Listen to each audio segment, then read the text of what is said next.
Welcome to episode 57 of Marathon Talk, powered by Abbott World Marathon Majors. This week, more reflections on our amazing trip through the 5 boroughs of the TCS New York City Marathon.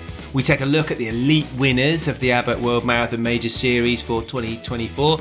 We will dive into the numbers behind the 6-star finishers for 2024 too, and following the massive news that Sydney is joining the Abbott World Marathon Majors family for 2025, we speak to none other than the Sydney race director, Wayne Larden. Right, let's go.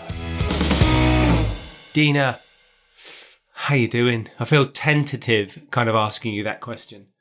Yeah, my body feels great. I was super sore right after our marathon, but it was only for a day, which I was so grateful for. But then came the emotional pain of our U.S. elections. They were so close.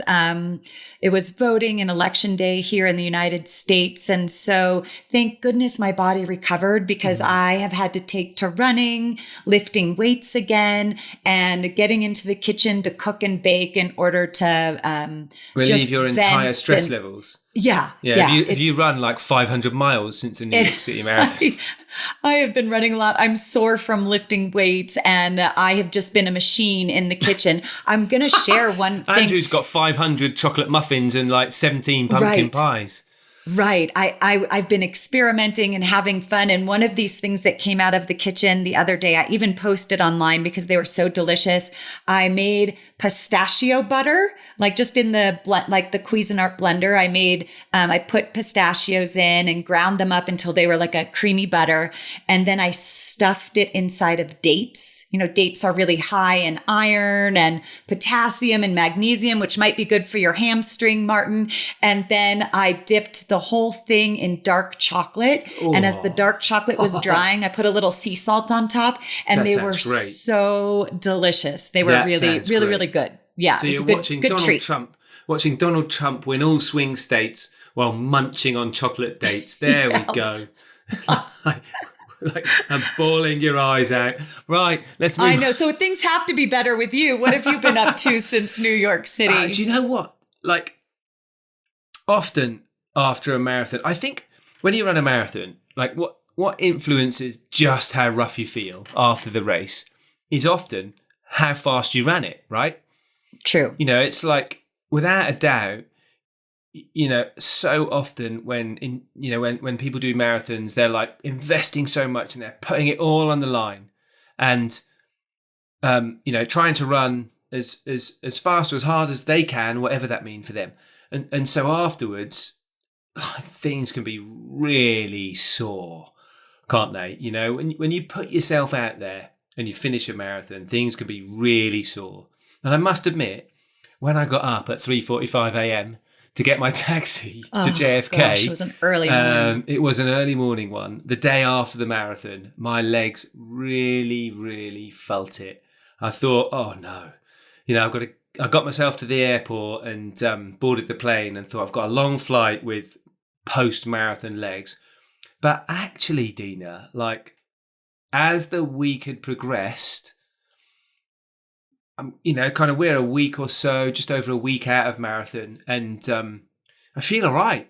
You know, I'm like, actually, my legs feel pretty good now. My hamstring's still a little crumbly, but honestly, it's better after the run than it was before it. So I'm like, I must have. You know, next time I have a niggly hamstring, I'm just going to run a marathon. Just run a marathon. Do not take that advice, any of our listeners, because I was worried. I was actually worried ahead of time. Worried about both of our fitness, because we did not put in the work that we would have advised other people to go into the marathon doing. So I was worried about that, about running 26.2 miles, feeling so underprepared. But I was also really worried about your hamstring, because it had given you so much pushback when you tested it. Mm-hmm. And so I feel so grateful that it's still attached and doing better than before. As I think we said in last week's special show, if you haven't listened to it, we did release an episode 56, which is the recording from, just the show. We had some beautiful interviews. We had such a lovely time. But if if you haven't listened to that, what did happen was that my hamstring got progressively tighter and tighter, but it was all manageable. And I think the main reason for that is because it was because of the way in which both Dina and I agreed would be our marathon focus. And, when we enter marathons, sometimes our focus might be to run a particular time or to achieve something. And genuinely, I think our focus for our engagement in this event was to spend time together, to meet other people, to stop and take pictures and gather some audio, and, to genuinely enjoy the experience in a physical way, as much as you can do that for running 26.2 miles, but also, in a relational and an emotionally kind of connecting way with the people around us. And that includes the spectators and the other runners and each other. And, so when I look back on a race and I think, did I achieve what I set out to achieve through my participation in that event? And I look back at our time in New York City and I think, I did. I really did. I had such good fun. I had an absolute blast. You were so gracious when we met somebody. And look, I'm going to let those of you listening in on a bit of a secret. Everyone in the marathon world knows who Dina is, right? So, of course, we might be in the hotel lobby and everyone's high-fiving Dina, and I feel like that third wheel, right? The kind of like a gooseberry, like a bit of a spare part. And it would have been easy for Dina to say, oh, there he is over there hanging on. But she didn't at all. She was incredible at saying, and this is Martin, and this is what we're doing. And that made me feel such at ease. And so, when we got to do the race, I think we achieved pretty much everything we wanted to achieve out of taking part.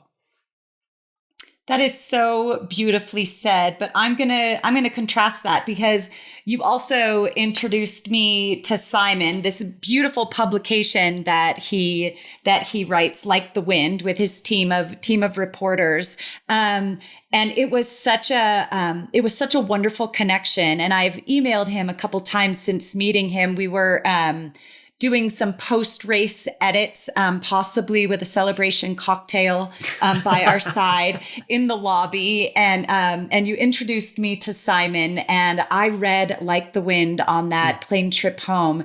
And it was such beautiful, in-depth reporting. And he's such like a deep person that really likes to not just spit out stats and post beautiful photos, but really take a deep dive into storytelling. And I think we try to do that on this show also, get to know people a little better, their purpose, and bring those stories to light for our listeners. But it was just a great weekend of connecting.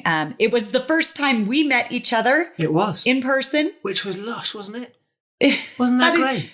It was crazy. I ran through the lobby with open arms to give you a hug. But our first in-person meeting in New York City, and the whole weekend was about connecting with that community, from our first run, shakeout run in Central Park, to meeting other runners, 6-star hopefuls at the Westin for a shakeout run. We did. And I really enjoyed that. Start to finish, from touchdown to taking off and heading home. It was just a very rich weekend.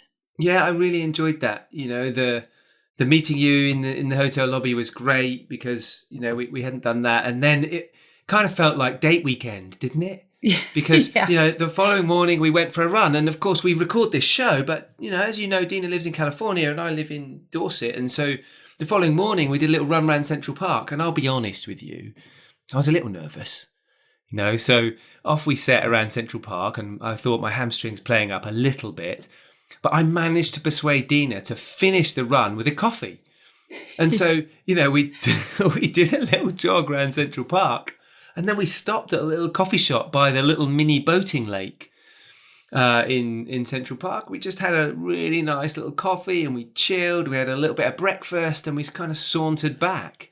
And do you remember that pirates kind of stormed the restaurant while we were having our coffee? And at first I was like, only in New York does this happen. But then I remembered it was Halloween. Yes, but it likely could have happened on any day in New York City that pirates would just come in and bombard the serene vibe that was happening by that lake.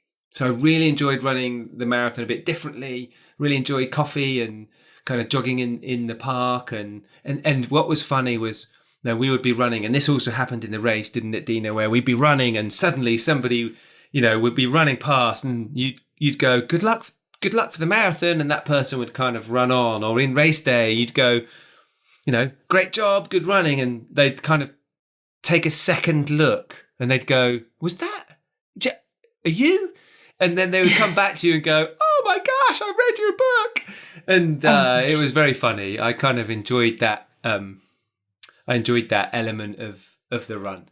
Well, what about when we were in the tent? So I was actually hoping for the experience that all 55,000 people were getting, like sitting out in that field. But we were, in fact, sitting in a VIP tent right next to the start line. So we got to see the wheelchairs go off, the visually impaired and Achilles International runners go off, a little celebrity wave, I'll call it. I'm not really sure what that was, but then we're sitting there in this tent and Lisa, who's really the head of like the candidate city selection process at Abbott, she said, well, when are you guys going? When do you guys head to the starting line?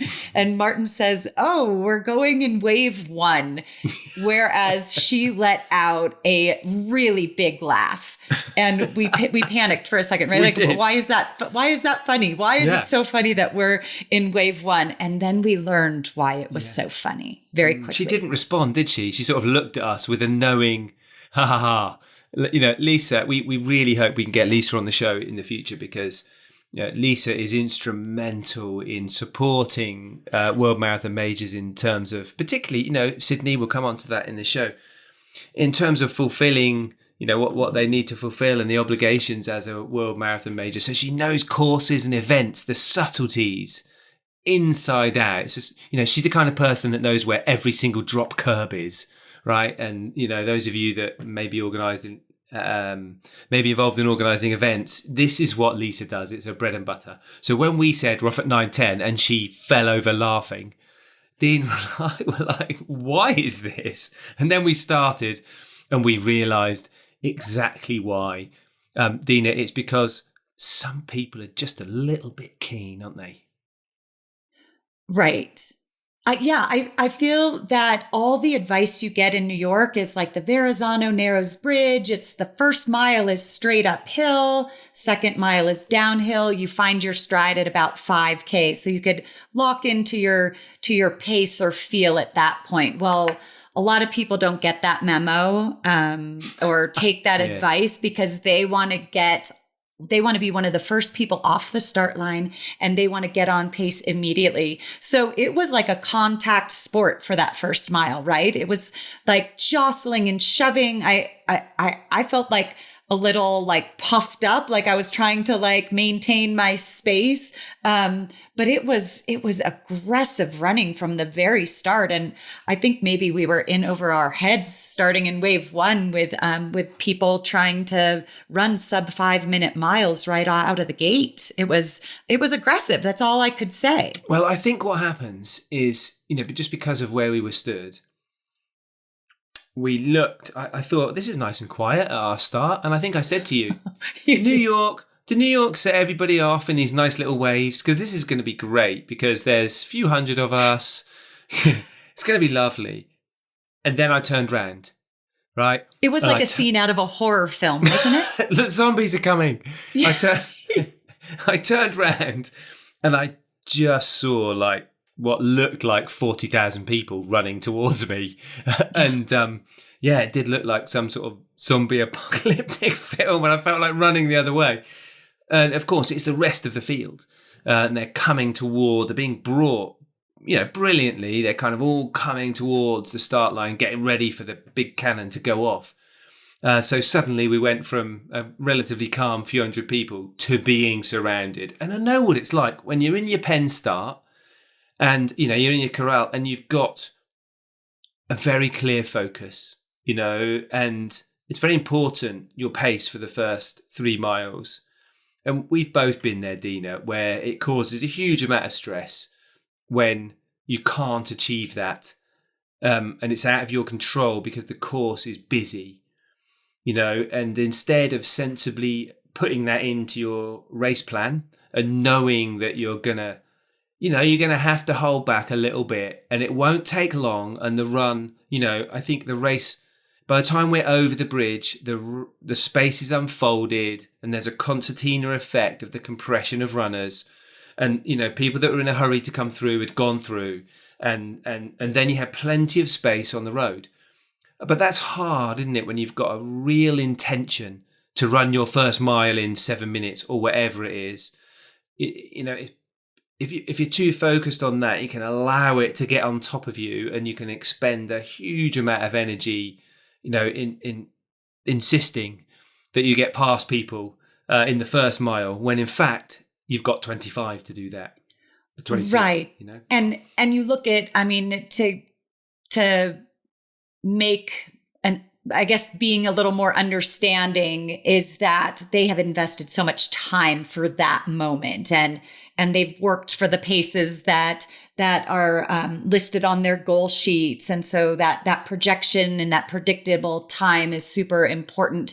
But also in that moment, understanding the expanse of organizing that, right? Of organizing how the runners file in. And remember, we were on top of the bridge, but there's also runners below us on the bridge. And then remember, there was 3 different starts that everybody was kind of on their own path for the first 4 or 5 miles. And then we all came together once it was spaced out a little. It's such an orchestration to organize more than 55,000 people all continuing on this 26.2 mile path through the 5 boroughs. I think it didn't really hit me how massive of an undertaking that was until those people filed in behind us at the start line.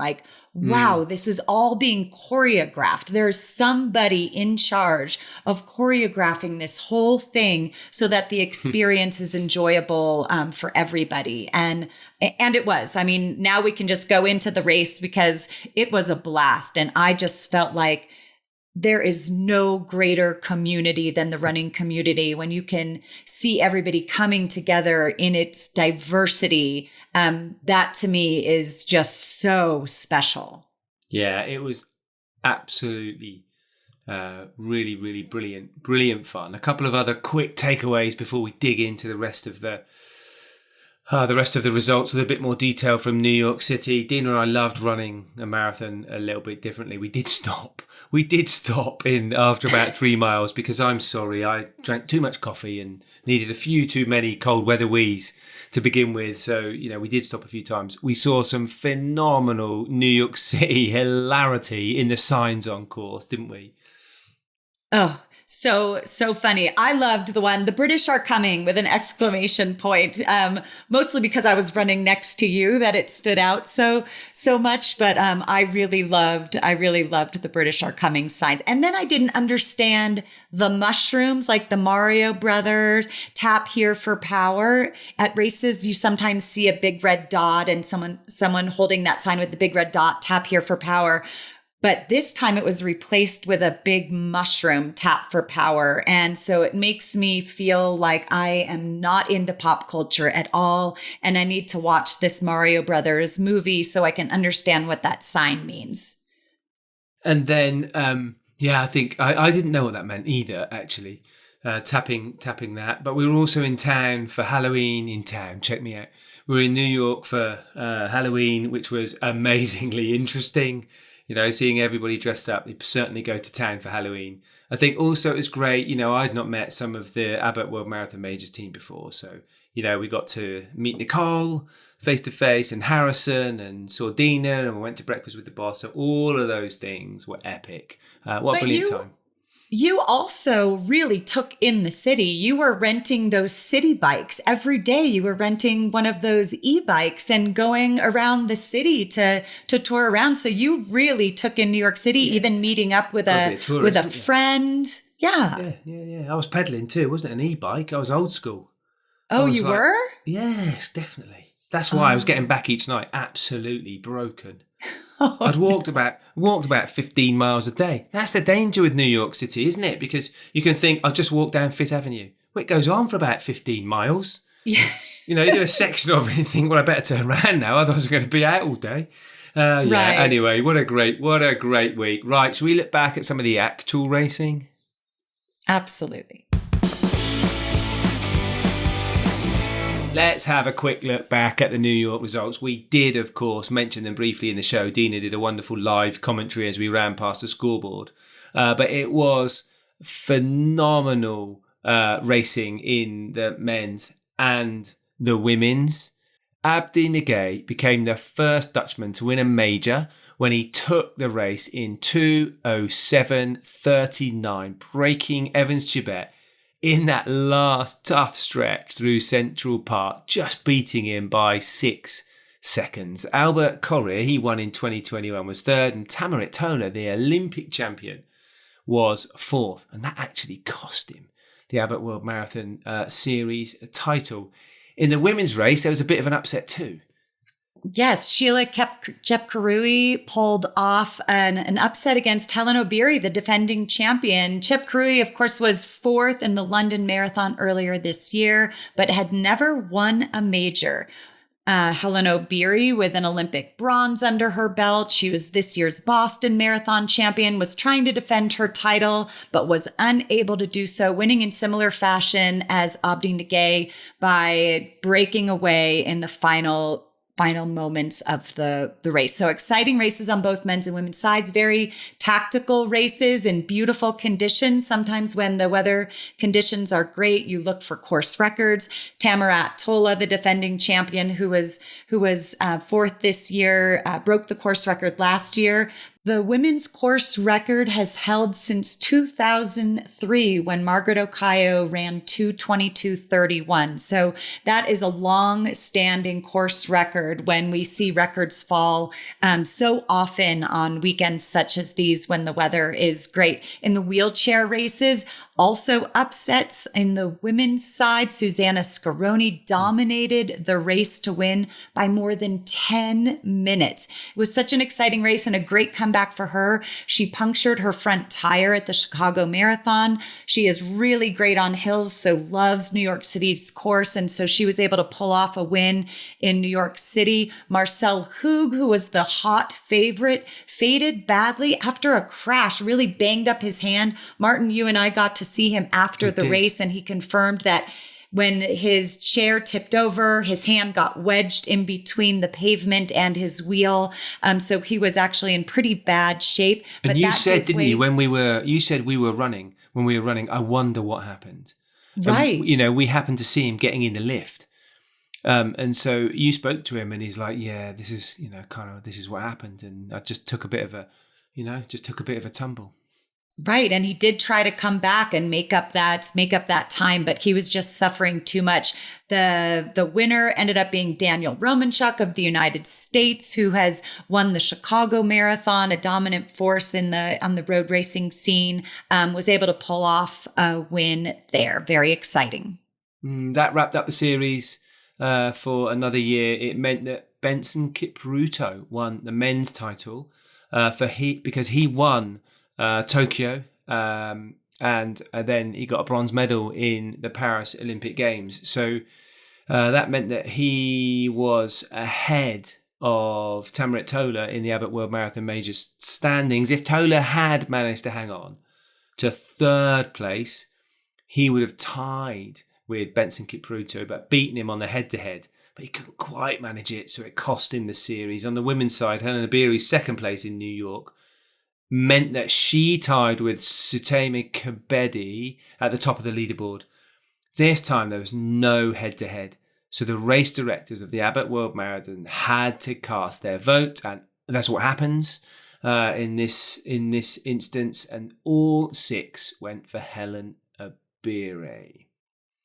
In the wheelchair division, it's Marcel Hoog and Catherine de Bruyne who had a dominating season in the wheelchair races. They had already wrapped up their series titles before New York City. Hoog, who had won 5 races across this year's span, while de Bruyne took 4 wins to seal back-to-back titles for both of them. And elsewhere, I love this story. Our Lloyd Martin, who some of you may have heard, Lloyd ran a brilliant London Marathon in the spring of this year. The 19-year-old became the Guinness World Record holder for the youngest runner with an intellectual impairment. Lloyd has Down syndrome, and he completed London in April. He was in New York for his second star.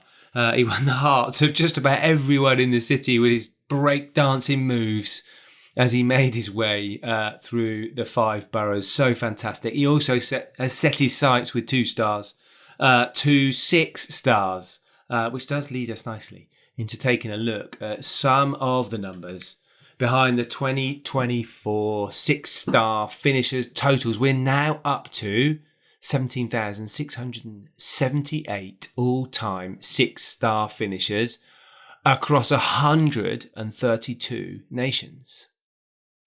Yes, and 229 of them have been round more than once. So just finishing that challenge and getting right back into it because it was so fun the first time.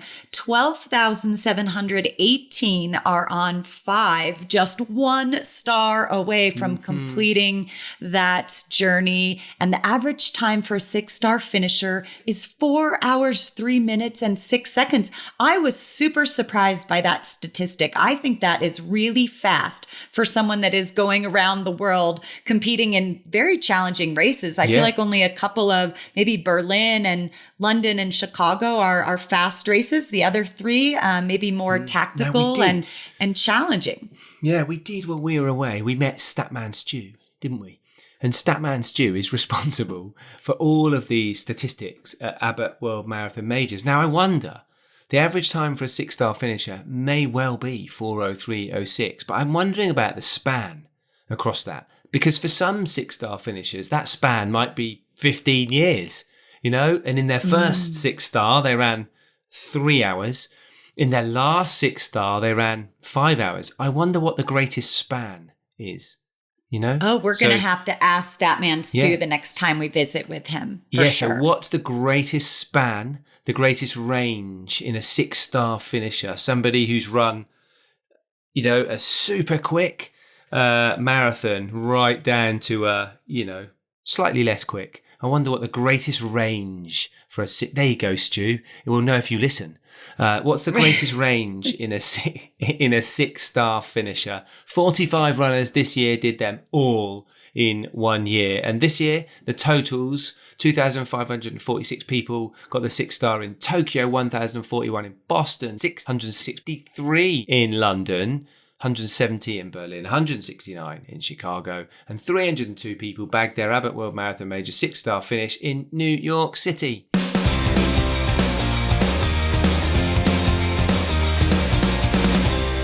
This episode's guest is Wayne Larden, the race director of the TCS Sydney Marathon. He is still basking in the glow of officially being added to the Abbott World Marathon Major Series. We're going to go way back and find out how this man was built so strong and capable of creating one of the greatest races in the world. So Wayne, congratulations and welcome to Marathon Talk. Thank you, Dina. It's a pleasure to be here.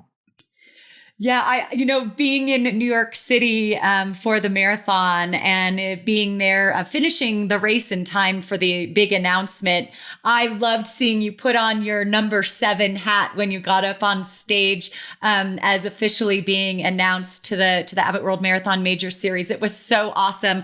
But I want to go back to where it all began because you have a very decorated history as being a distance runner yourself. We share a passion for cross country, love cross country. But developing into the larger distances. I'd like you to share with our guests some of the highlights from your own career. What sticks out of performances that really molded who you are today? Yeah, gee. You're asking me to go back a fair way now, Dina. But yeah, I did. Running's been a part of my life since I was 12 years old at school, and I used to run cross country. And I wasn't a big kid, so rugby league and rugby union, I had to stop playing when I was about 13, when all the other kids got too big and I broke too many bones. So got really passionate about running very young. My some of the highlights probably running in 4 World Cross Country Championships. I love cross country. It's just being outdoors, running in nature, and around the cross country tracks really suited me. I did track too. I was okay at track. Like I think I'd gotten second in an Australian 10K champs, but I used to get bored running around in circles. So whilst track was part of what I did, my real passion was cross country and road running. As I got older, sort of branched out a bit more into running half marathons, and eventually, took up the marathon. I debuted my marathon career in 1995 at the Gold Coast Marathon, ran 2:16:04, was third in the Australian Championships in that race. But then, I suffered a lot of injuries. I was one of those athletes who couldn't string together a lot of training.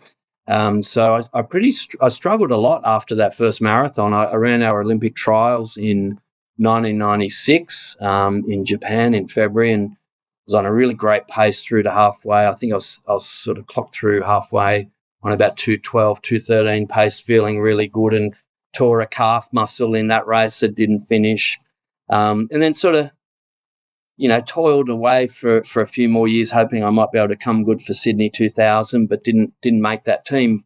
But during that time, I'd sort of started to forge my interest and career in event management. My first job out of university was as the assistant race director of the City to Surf fun run, which was and is still one of the biggest fun runs in the world. So started my career there, sort of learnt a lot at a very young age. Sort of then moved on into corporate sponsorship, working for one of the Olympic sponsors from Sydney 2000, a company called AMP, ran a bunch of their Olympic sponsorship programs like the Torch Relay, community cauldron projects, the big sculptures you saw on the Centrepoint Tower when you were racing at the Sydney Olympics, Dina, they were one of my projects.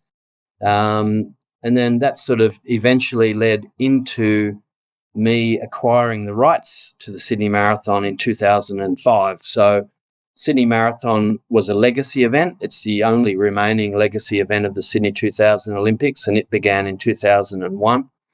My first year as the race director was in 2005, and I think there were 987 runners in the marathon when I took it over.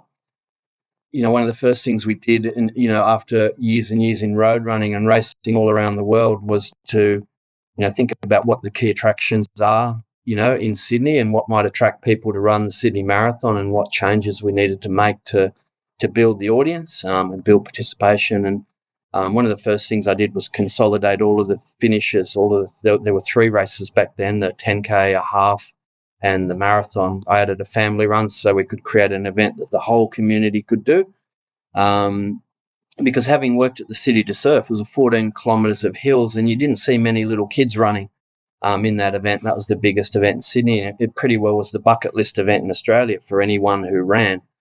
But I wanted to create something where kids can, start from cradle to grave and have something they can do right from when they're a toddler in a pram with their parents, in the 4K family run, right through to, growing up into teenagers, moving up to the 10K and then half and hopefully marathon. So creating a pathway through one event for people to take part in in the Sydney Marathon. But the iconic nature of the event in Sydney itself, like running over the harbour bridge fully closed, the track itself around the edge of the harbour, the foreshore and through the parklands and the city, is a really beautiful course. And that finish line is it's like the most iconic. Like, that is a picture. When you see that photo, you know exactly where that person is being in front of the Opera House. It is just an epic course. Yeah, and absolutely, consolidating all the finishes back to the Opera House was probably one of the most important things we did. And as you said, it's just iconic. It's one of those landmarks that people know and recognise straight away. They know what city it is, they know what country it is, and they know what race it is. So, these are some of the sort of fundamental things we did in the early days. But back then, the culture of marathon running in Australia was very different to what it is now, and was very different to, most other cities around the world where people's running ambitions were to run a marathon. And that was the bucket list. But here it was very different. It was, most of the runners in Australia back then were running half marathon. We were getting 12, 14,000 people in a half and only 1,000 in the marathon. And everyone was running the city to surf. So there was a cultural difference in Australia for many years, even right up until probably COVID. That same sort of mindset was instilled in the running community in Australia. But so that was challenging. It took us a long time to build the marathon numbers up. I think 17 years it took me to grow the marathon from 890 or 900 runners up to 5,300. And then we had COVID. And I think COVID was an interesting period, for people around the world and people who wanted to maintain a fitness regime. A lot of young people were probably used to going to gyms and things like this, which they couldn't anymore. So, obviously we all saw, a large increase in people taking up running. And coming out of COVID, which coincided with when we signed the candidacy agreement with the Abbott World Marathon Majors, there's all these new runners, who were looking for something to do and didn't have that preconception or old sort of way of thinking of the half marathon being the bucket list or the city to surf. So we had a whole bunch of new runners who came out of COVID and thought, well, I want to do a fun run. What am I going to do? I'm going to do the Sydney Marathon. So the whole mindset changed really quickly. It was a really interesting time, actually. I'm going to say that, yeah, COVID did increase participation, but you were raised in the sport. It molded you as an athlete. You competed for your country on a big level. And now you're creating this platform for other people to be raised in. It wasn't just the pandemic that had the race go from 5,000 people to 25,000 people. So how did you work that miracle? Because that was one of the major boxes to check off in the candidacy process is participation. Is that right? Yeah, that's right. Yeah. So how on earth did you do that, Wayne? It was a combination of things, really.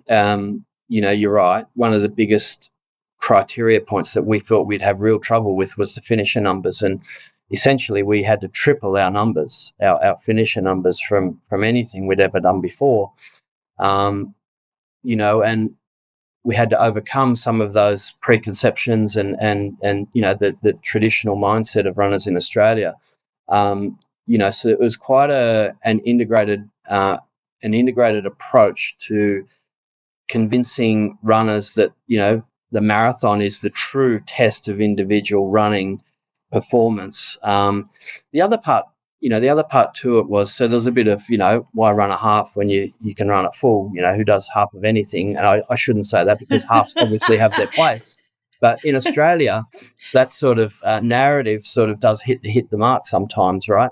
And, the other part to it is Australians love to win. And we really love the opportunity to compete at the highest level. And I think that notion of Sydney potentially becoming an Abbott World Marathon major really excited the community and really got people super engaged in this idea of, if we run during candidacy, we can support the Sydney Marathon and get Sydney to the Abbott World Marathon Majors, which is something I think Australians were really excited about and would be proud of. So, we tapped into sort of certain psychologies of Aussies, and, we changed the way we marketed the event, shifted almost everything into digital marketing and, worked with more modern approaches through different forms of media like influencer marketing and, key opinion leaders in key markets and whatnot. But it was a fundamental change in how we marketed the event, but also how we tapped into that Australian psyche and got people on board. Right. That's so amazing. Australians like to win. So you were just making sure that everybody felt invested in part of the process. In that approach, was there a moment or time that you were scared you might fail? I didn't think we'd fail. I've always had, even from day one, this vision of Sydney Marathon, being one of the greatest marathons in the world, and it has all of the elements that should allow it to do that.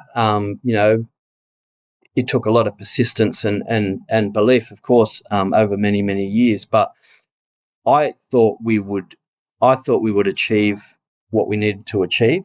In that first year, we only signed the candidacy agreement a few weeks before the race in 2022. So we implemented some, small changes in that first year. But then in year two, implemented some fundamental changes to the course and things like this, that were required as other elements of the criteria. And the jump we had from 22 to 23, so we went from 5,300 registrations to, I think it was 16,800 registrations in 1 year, was a big jump. And whilst I believed we could do it, I was still a little surprised that we did jump that much in 1 year. I was very happy, of course, because we needed to. But it just convinced us that our strategy was right, that we were heading in the right direction, and that we were on the right path to, qualifying and meeting the criteria. So that was a good year for us in 2023 when we did make that jump and we did pass the evaluation for the first time. But even from last year to this year, it was a fundamentally different event. We did make changes in 23, but the changes we made in 24 were so different and so big. It was literally like we threw out the old operational handbook and had to write a whole new one. For example, we moved the start line from where it was under the harbour bridge, where we had about 17,000 square metres of space for the start, assembly area, with one train platform, one access point, and just 3 start groups, to North Sydney Oval, where the marathon started during the Olympics, where we had 101,000 square metres with 7 start groups, 3 train platforms, and numerous access points. So, fundamental change in how we, delivered the event from start to finish. We had a new course that could handle the numbers that we needed to handle, and deliver the right experience to participants and make sure they enjoyed the journey. But just so different this year, and the team were amazing. Like, honestly, they've worked so hard to deliver these changes that were required to meet the criteria. It was a lot of hard work. It was, like I said, it was literally a new event, but really well received. And really important for me is, what experience do we deliver to participants? And in 2023, we did have a hot year in 2023. We had a net promoter score, I think, of something like 36. This year it was something like 70. Like, we doubled our net promoter score, or customer satisfaction score, which is great, because that's, for me, as a former runner, a really important part of what we want to deliver is a great experience. We've got a great city, we've got a great course, we've got a great finish, but that whole experience goes well beyond, what's out there on the course. So that was really satisfying too. It is a little unnerving that weather would have to do with participant experience, because that's the thing you don't have control over, but that you need plan Bs to offer more fluids on the course Yeah. on hot years. And so I feel like that's something that you have to be flexible until the last minute. So I also saw on social media after the announcement that when you got home from Sydney, there was a big celebration run in the harbor, kind of celebrating the fact that so many people were invested in this process. What was the hardest box to check off? I know there's a long, complicated list of benchmarks that you have to hit. What was the hardest in your mind that Sydney had to meet in order to become a major? I mean, what should have been the hardest, and it would be the hardest in any normal circumstance if we didn't have the support of the New South Wales government, like what we have and have had for many years. And the New South Wales government are so invested, in the TCS Sydney Marathon, and they funded the candidacy. The government wanted us to succeed, and put funds behind it, but not just funds. They also put all of their agencies and government support behind it. So, in any normal event, fundamental changes to courses and things like this are very difficult things to negotiate because, we were talking about increasing the impact to the non-running community like we'd never done before. And that's a difficult thing to get through a government, normally. So those changes to the course, to the cutoff, to the start window, the road closure, length of the road closure, and the course itself, so the extended footprint of the course, so we could make it a smoother run without all of the out and backs that we used to have. That should have been really difficult, and probably would have been the hardest thing to implement if it wasn't for the support of the New South Wales government. But that's not to say it didn't require a hell of a lot of work to do that. So that probably should have been the biggest hurdle that we had, but because of that support, it went really smoothly in terms of getting the approvals. It required, like I said, a lot of work with all of the agencies to manage it, and the non-running community, and a lot of comms with the non-running community to make sure everyone knew about the new footprint and closures and everything else. But that was probably the biggest change we made. That was a lot smoother than it should have been or could have been because of that support. So, and then the numbers, this year, they just bounced again, right? Everyone was so excited when we passed, the evaluation in 2023, and we jumped from 16,800 entries to 24,500 entries in 2024, which is another big leap, an unusually big leap, which we were obviously really happy about. In fact, we cut off entries 4 months before the race because we wanted to make sure, because we were tracking at 35,000, and I said we do not want to take more than 25,000 entries because we've still got to think about how we manage the growth. This is new for us as well, and we want to make sure that participant experience is maintained. We could have just let it run and taken the money, but the problem with that is the risk it presents with delivery, delivering that sort of growth when we're growing with it as a team as well. So there's a lot of stuff to consider. Right. And you're kind of like the master of making sure all of that's running smoothly from growing exponentially, but not losing that participant experience or the investment of the community, right? If everybody's feeling inconvenienced by the marathon and the change of course, I know some of the feedback that we received after this year's race was just how impressive the start line, like is it the train system you use? Yeah. And so that's an adjustment of the entire transportation community, that they're transporting the runners at the right wave to get into the starting line area at the right time. Like that is like being a master conductor to be able to pull off something of that magnitude. It's truly extraordinary. So are there changes you're making for next year? Because people do want to add this to their bucket list. Me and my family already have plans on our list to head out there to participate in 2025. So what are your projections for next year? Number-wise, experience-wise, are there changes being made? Yeah, there's a number of changes. So part of engaging the community when we began the journey, of candidacy with Abbott World Marathon Majors was to create a loyalty program. Because another thing we were worried about was people will just wait until we become a world major before, spending their money to come down here or fly in from interstate or overseas. So we created a program called Candidacy Club. Now, what Candidacy Club has promised is that anyone who's finished the marathon during candidacy gets a guaranteed spot in one of the first 3 years once we become a world major. And that's just to make sure we had that buy-in and had a little extra incentive for people to come down, knowing that, of course, most of the other majors are sold out. So that sort of guaranteed ticket was a good incentive for us. And I think that was part of the growth strategy as well, which worked really well. So right now, the first thing we're doing is working out how we allocate those spots across the 3 years. So first thing we'll be doing is going out to the Candidacy Club people. That'll be our first communication and determining when they want to run in those 3 years and allocating spots off the number that we want to have running next year. after which the next change, which is a big change for us, will be a general entry ballot for the remaining spots. We've got a new travel program, a new charity program, which we've got commitments at almost 9,000 spots to those programs already. For a first-year program, that's pretty good.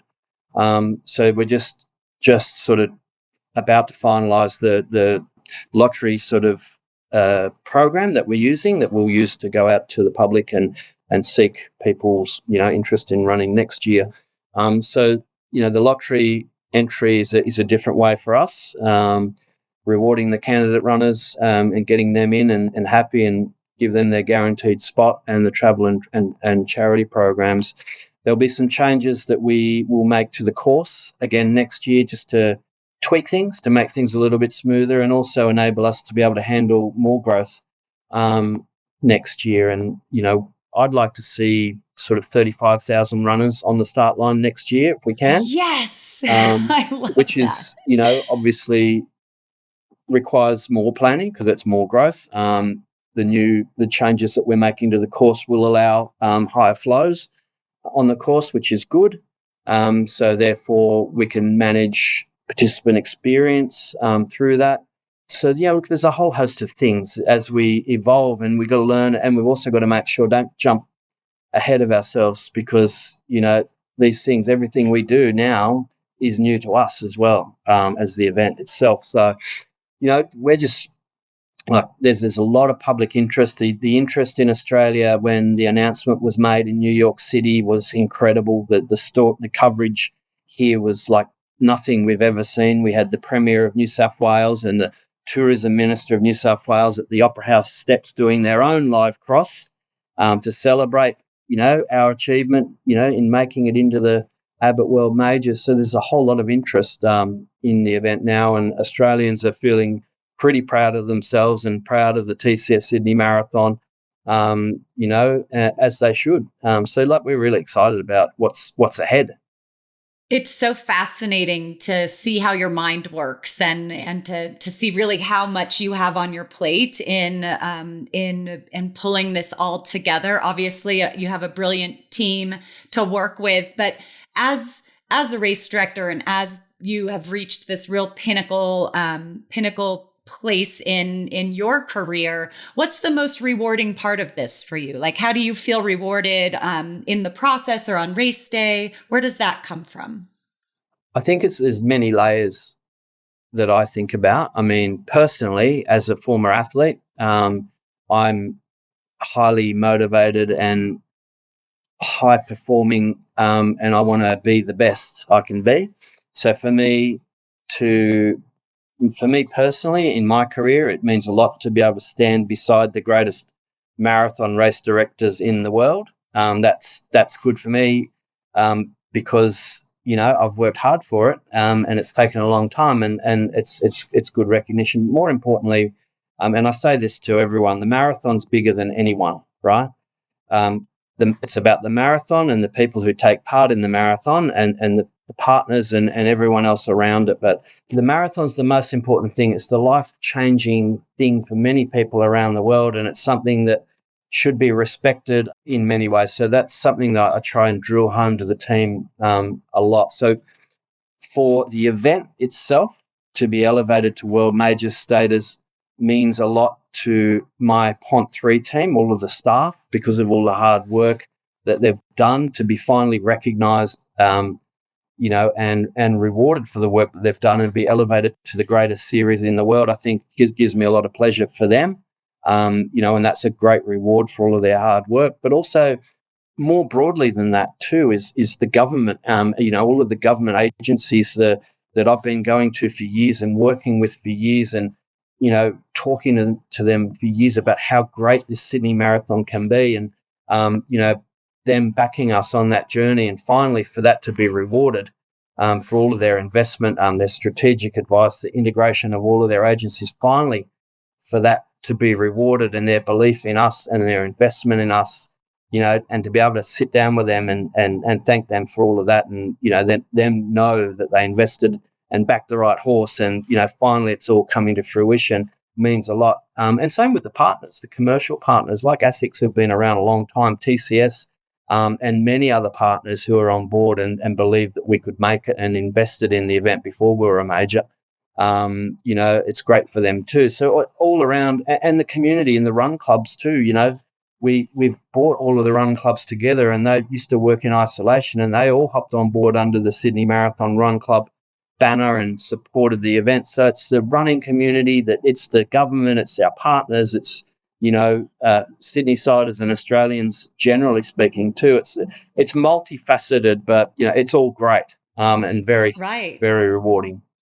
So expansive. That reach is so expansive in so many senses of the world, not just on race day, but year round, because it's a full-time job. There are now 7 of the most brilliant marathon minds sitting at the table, with such a studded field of race directors. You all bring so much value to the organizations, but to the lives of the thousands that participate. So as I am making my itinerary for 2025, heading out to Sydney to take part in the TCS Sydney Marathon, what little side trip should I put on our bucket list? What's a must see in Sydney, Australia, or in New South Wales in general? There's so much. First thing to remember is a new date next year, 31 August. So it's coming forward into a slightly cooler period, which is nice. New South Wales, Sydney itself. Sydney's a great city, and if you're coming from overseas, you need more than 5 days, really. So true. And New South Wales, which is the state, is such a big state, and there's so many wonderful things to see. You've been here, you know what Sydney Harbour's like. Most people have seen the harbour, seen the harbour bridge, seen the Opera House. You've got the beaches running all the way up New South Wales coastline, but there's great wine regions in the Hunter Valley. There's great things to do up in the Blue Mountains if you like trail running or bushwalking.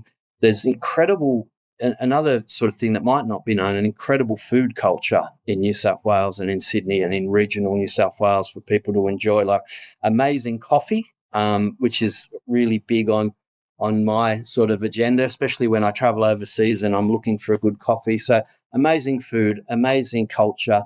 The people, the Australians themselves are just very friendly and welcoming. We love having a chat with people, and we're genuinely interested in, having a conversation and, hearing about other people in other countries. So you'll always have a great time in Sydney. When you meet the locals, you'll love them because they are so warm and friendly. But the natural environment of Sydney and New South Wales and everything you can do here, like the zoo, there's so many things to do here. It's amazing.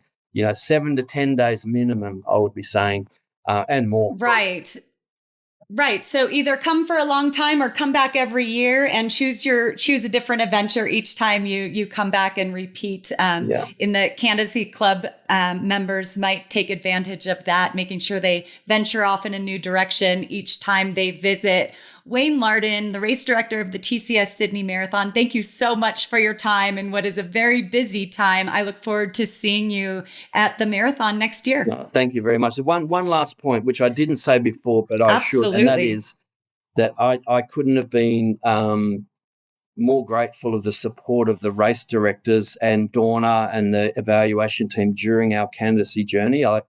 All of those race directors, anytime I asked something, they would be on the phone, they would be giving me help and support and advice to help us grow. They wanted to see Sydney become part of the Abbott World Marathon Majors, and I honestly didn't expect the level of support that I received from the entire team. So I've got to thank those guys too, because they were a major part of us learning and being able to grow and qualify and become the 7th Abbott World Marathon Major.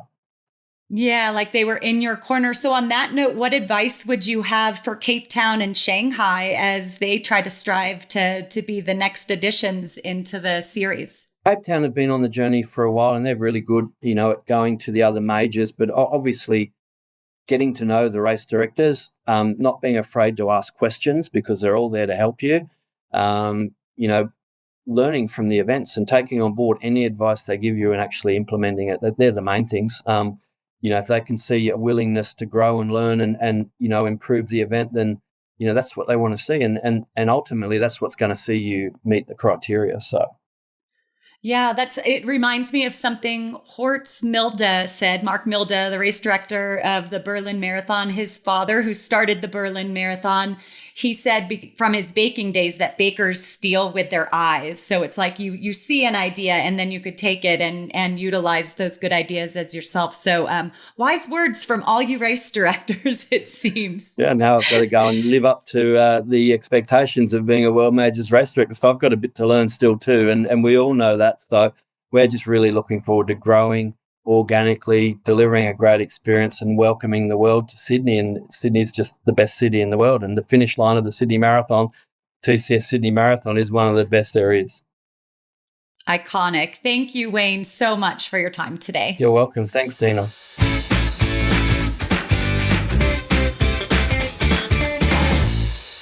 Right, that's about it for this episode 57 of Marathon Talk. Dina, what are you up to in the next couple of weeks?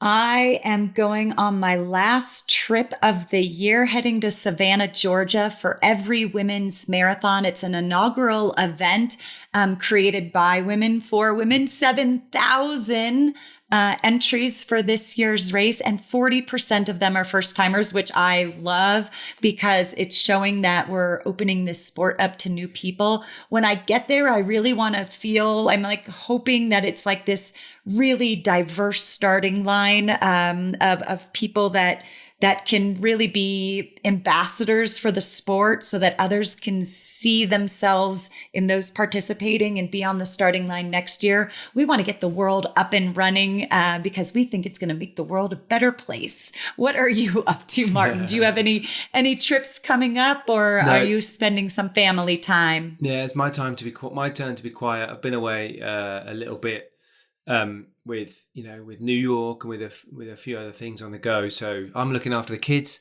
There's a lot going on with the kids at the moment. So taking them to all the brilliant things that they're doing. I'm also thick into kind of Stormbreak work and the work we're doing, trying to secure places to do Stormbreak in schools and partners and funders and all the kind of things, the day-to-day that you do as a CEO of a relatively small charity. Liz is also off to the European cross-country trials. European cross-country champs are coming up early December in Turkey. So in about a week, Liz is off up to Liverpool. She's a selector for the British team for the European cross-country champs. So she's going up to, see everyone's form and see how they get on in the races. And then in a couple of weeks after that, she's off to Turkey to manage the team. So yeah, that's me. Oh, great. So Liz manages the household. She manages Team Great Britain. Yeah, she's the all manager the of all. important stuff. She does all the important stuff. I, spend most of my time messing about. Right. So your kids are involved in so many sports. So you'll be at the field and taxiing them back and forth between games and practices while Liz is buzzing around the world. Tell her if she needs someone to help her in Turkey, I'd gladly go. Always on my bucket list of places to go. But I hope that your hamstring continues to agree with you, and to everybody, enjoy the run wherever it takes you.